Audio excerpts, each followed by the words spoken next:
Niseno yagambye nyimbaga bwe bataddemu omuti. Niseno efaani wange nnyo, so music wange gwayagala omu alaba nga simuyimba nenja muleeta lunaku lwe nyingira studio ne ngamba omanyi nenda yingira studio nyimbe luno oluyimba lwa Nisenure simbira Nisenure njala jja negayirire afukamire yetonde okumanyira then ansabe bulungi taata nsaba kumpandikireyo kayimba ntutumuke kubanga byoli byenjagala mbeere kolabo ne Spice simbi oluyimba lulungi nnyo Spice mwagala naye oluyimba lwandibadde lulungi nga Nisenure taliimu bw'owulira nga kikutteko nnyo ng'omuntu yeetega kitegeeza kikuluma naawe weetege ani abagana okwetega. Is not a promoter, they are events organizers. Omuntu aleeta emmere mu restaurant n'agikuteera ku mmeeza waiter yafumba emmere kale kwegamba olina okubeera nga amagezi go matono nnyo okulowooza bwoti naye babanga yalowoozezza bw'ati bambi yenna ayambala enkofiira ne mutuuka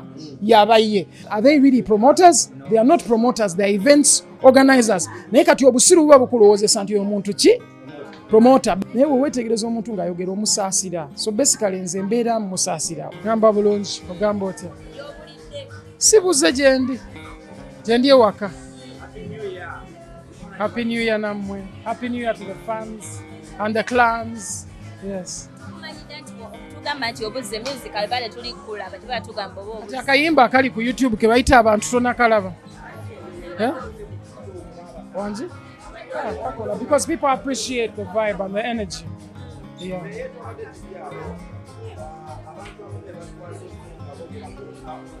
Yes. Ani? Miss Henry. Miss Henry. Miss Henry. Miss Henry. Miss Henry. On the right. Miss Henry. Miss Henry. Yes. Yes.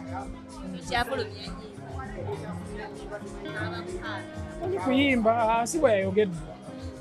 Miss Henry yagambye nyimbaga bwe bataddemu omuti. Nyimba obuyimba bwakuwoomereza ng'ate eyo gye baava. Naye ani yateekawo ekkomo ku gye baava nti tetuddayo? Yali ani? Teri. Ekyokubiri tuyimbira abantu abali different. Buli omu alina sound gy'ayagala. So ntegeera Nisenure efaani wange nnyo. So music wange gwayagala omu alaba nga simuyimba nenja muleeta. So Nisenure kye mugamba agumiikirize. Nisenure gumiikiriza. Ennyimba nja zireeta z'ayagala. So zagamba mbu zaraga biki. It's only a matter of time because when it comes to music tosobola tta bintu tatawo byayagala oba maama olina otta abantu kye baagala. Kyobola bw'otunuulira olimba ng'abantu. People are vibing to it, people are singing it, people have deep things they have gone through bye bayiseemu nga bo bye basobola relatinga n'oluyimba. Ogwo gwe mulimu gwange connectinga n'abantu so si kuyimba buyimbi nnyimba za kidongo. Kitegeera ye zaayagala but nkitegeera nti zaayagala but ate nange nina okukola abantu bye baagala as a whole. Si just for him because teri lunaku lwe nyingira studio ne ngamba omanyi nenda yingira studio nyimbe luno oluyimba lwa Nisenure simbira Nisenure wabula nyimbira Abannayuganda. So point ye entuufu nji respectinga and I know what he means because nenyimba Nisenure zaayagala ezaange nzimanyi because yali azindazeeko. So tayogerera mu mutima mubi oba kitegeera ayogera because ali concerned ayagala nnyo raga wange okusinga ennyimba z'ennyimba because bwe nnyimba bamusinga okitegeera ate naye natujjukira muyimbi kakiba kimuluma okubeera nga nze ennyimba bulungi omusinga n'akayimba abantu kafulumye kati ye awulira bubi nti singa ye yakayimbye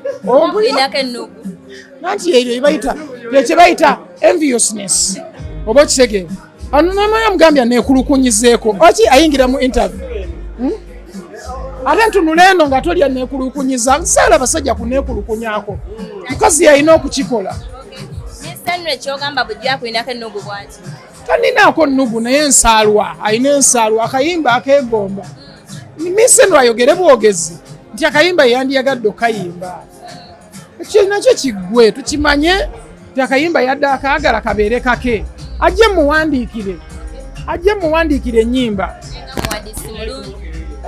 Amuwandiisi mulungi naye nze musinga okuwandiikira abantu ennyimba.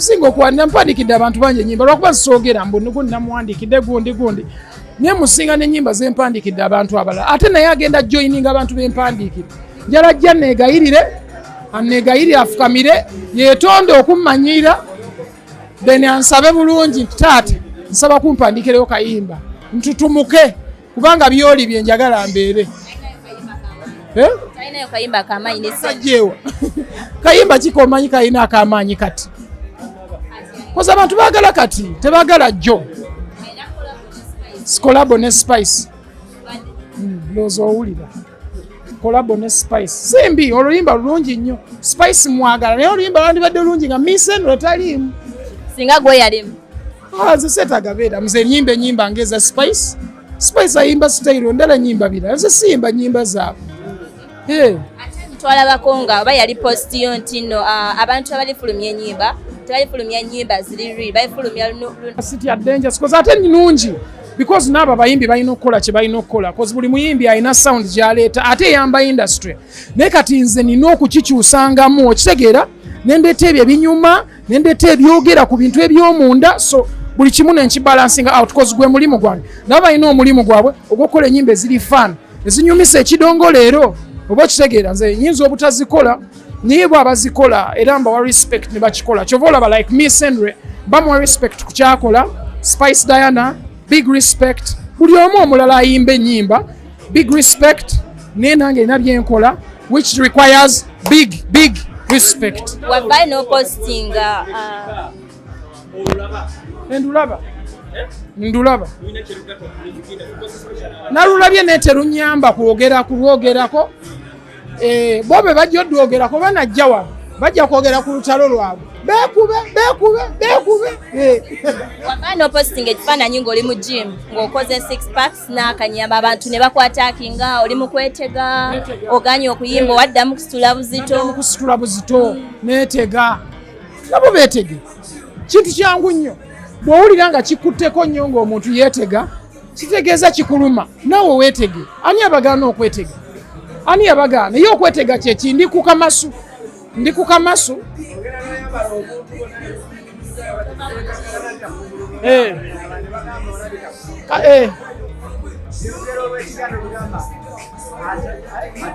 era kyova olaba leero nyambadde binene muleme kunkwata nsobi eri jimu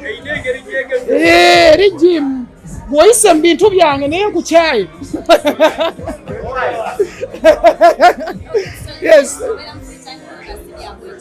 yes no eba gym naawe ogenze ku gym ate ogenda kwambala kanzu kale nja kwambala ekanzu mu gym luliba olwo mulindaba kati mbali n'omuprotectinga aleme kuvaayo nnyo bw'avaayo ennyo bw'ati ate aba asasamaza nnyo yamanyi ate kati nze nze abamugambye abirabe nga tuvudde ku nsonga y'obunyama tugende ku mukyala waffe Martha ali atya Martha oba ali Kenya at the moment nasemba okwogera naye naye simanyi oba ali atya oba tali atya ate si mukyala wange nga bw'okyogedde ku vidiyo bwe tulabulaga nga bali mu mukwano si bwe kiri Martha mukwano gwange naye tetuli mulaavu siri mulaavu na muntu yenna at the moment ne gwe njagala yammenya omutima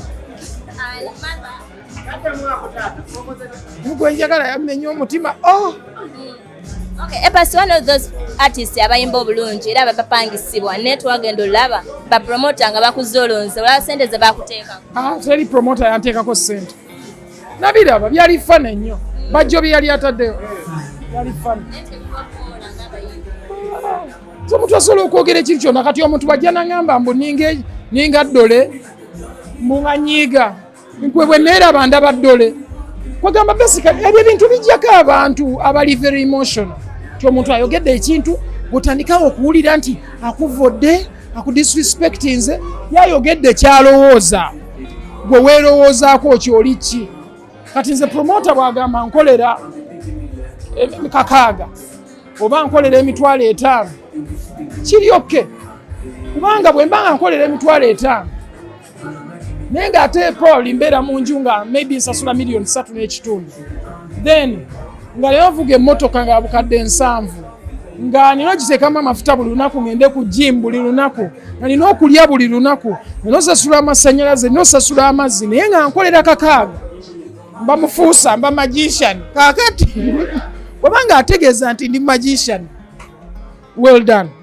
naye bwe mba nga ndi muntu akola that simply means nkola siri awo munkanula maaso ate ye bwabanga tanhiringangako era big respect cause nze ndowooza omuntu nga bajjo bw'ayogera ebintu byaba ayogedde nga yesu mba muwa respect nekyayogera era bw'aŋŋamba nti nkolera kakaaga ŋŋamba weebale taata kakaaga bw'aba yagamba kakaaga tugende n'ezo eyo manager wange yabiteesa fresh kid teyabagamba mbuuze manager katulaki obooza nze ekisembayo there is a debate nti bapromoterani akikugambya waliwo debate egamba nti no bapromoter agamba be bali babeezaawo nabe bagamba be bali babeezaawo ekituufu kyekyo ekituufu kiri nti omuntu aleeta emmere n'agiwa omuntu aleeta emmere mu restaurant n'agikuteera ku mmeeza waiter yafumba emmere kyekyo kyekitegeeza kyategeeza omuntu aleeta emmere waiter yafumba emmere ye chef kale kwegamba olina okubeera nga amagezi go matono nnyo okulowooza bwotyo so basically njengezaako okugamba si ngambye kyoba kyetaagisa okubeera nga amagezi go matono okulowooza bwotyo so si kiwa nti ye yalowoozeza bwatyo naye babanga yalowoozeza bwatyo bambi yenna ayambala enkofiira nga nemutuuka yaba ye naye tuyiye ebintu byaffe noyiya music noputtinga things together nobisengeka nogenda noshootinga video noteeka ebintu bino all together bwomala notandika promoting oluyimba olwo gwe this has no involvement of a promoter. He's not a promoter, they are events organizers. And this is the difference. Mwa itaba promoter, but are they really promoters? They are not promoters, they are events organizers. Naye kati obusiru buba bukulowoozesa nti omuntu ki promoter because akyogera nnyo naga ndi promoter. Gwokyogera nnyo n'ogamba ndi mukazi ng'ate oli musajja tekikufuula ki mukazi gw'osobola okyogera naye ffe bwe tukulaba tuba tulaba ki okitegeera so osobola okwogera kyonna kyoyagala but the point is that bwe weetegereza omuntu ng'ayogera kozi nze ntera obeetegereza ndi deep naye bwe weetegereza omuntu ng'ayogera omusaasira so basically nze mbeera musaasira oba okitegeera nsaasira ngeri gyasengeka ebigambo bye ogamba nti batubeezaawo ate abamutuufu muko because bategeka show but that only osobola otegeka show on a basis that omuyimbi akoze omulimu gwe kusobola okumakinga sure nti ekyo ekintu kikola ki kiba kyakabi okitegeera so that's the point siyinza kwogera ku kintu kirala ku bajjo omusajja mulungi naye sijja muwasa mpasa bakazi